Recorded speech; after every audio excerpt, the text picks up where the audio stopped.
गए।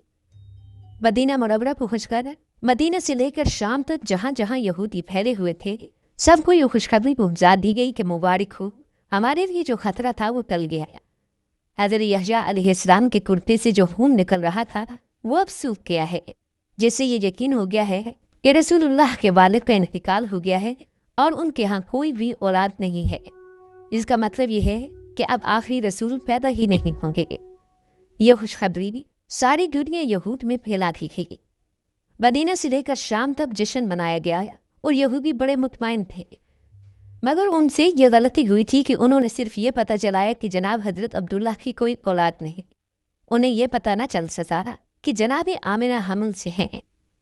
जब 12 रबीउल अव्वल 571 ईस्वी को अजीब व गरीब वाक़यात पेश आए तो यहूदी उलमा परेशान होकर बैठ गए, क्योंकि उन्होंने अपनी किताबों में पढ़ा हुआ था कि ये सारे वाक़यात उस ज़माने के हैं जब आखिरी रसूल पैदा होंगे।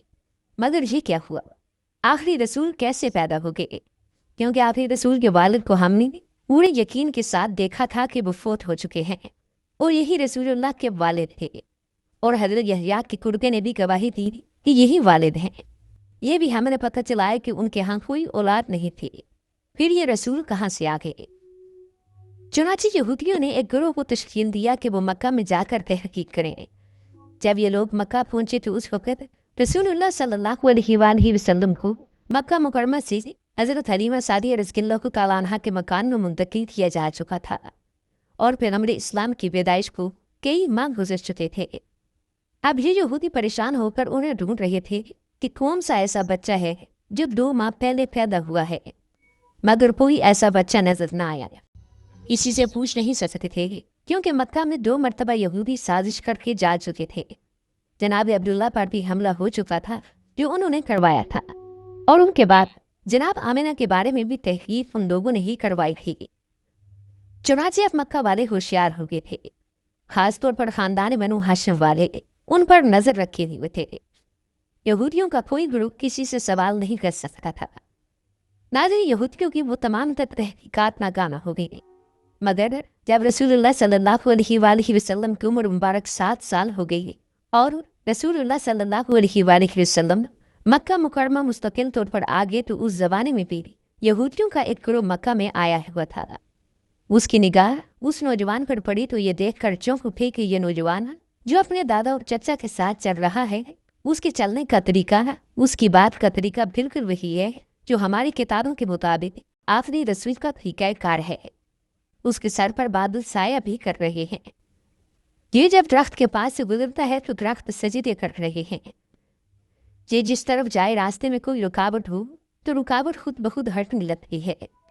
ये सब निशानियां तो आखिरी रसूल की निशानियां हैं, लेकिन अगर ये आखिरी रसूल है तो ये तो 25 साल का नौजवान नजर आ रहा है, जबकि हमारे इल्म और हमारी किताबों के मुताबिक इसको 7 साल का नौजवान होना चाहिए। यहूदियों के इस गुरु ने अपने उलमा से मशवरा किया है तो उन्होंने कहा कि खूब अच्छी तरह देख लो, यही अगर आखिरी रसूल है तो इसे कत्ल कर दो।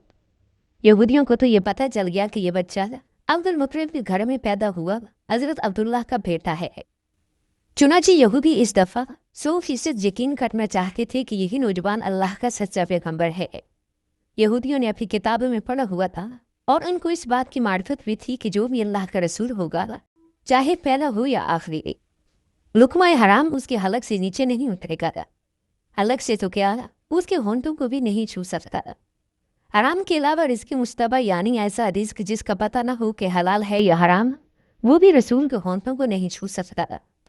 चुनांचे इस मकसद के लिए उन्होंने एक बड़ा अजीब व गरीब मंसूबा बनाया।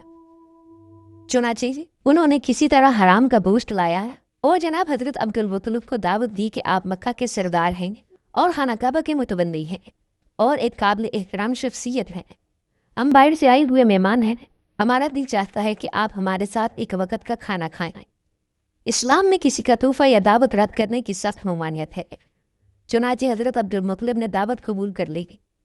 यहूदियों का असल मकसद तो पैगम्बर इस्लाम का इम्तिहान लेना था, इसलिए वो यहूदी ने हज़रत अब्दुल मुत्तलिब से कहने लगे कि आप अकेले दावत में नहीं आएंगे, बल्कि ख़ानदान बनु हाशिम के सारे मर्द आएंगे, ख़ास तौर पर आपके सब बेटे और पोते ज़रूर आएंगे। हज़रत अब्दुल मुत्तलिब ने कहा कि तुम ना भी कहते तो मेरी शर्त यही होती کیونکہ میں اپنے پوتے کے بغیر کسی دعوت میں شریک نہیں ہوتا۔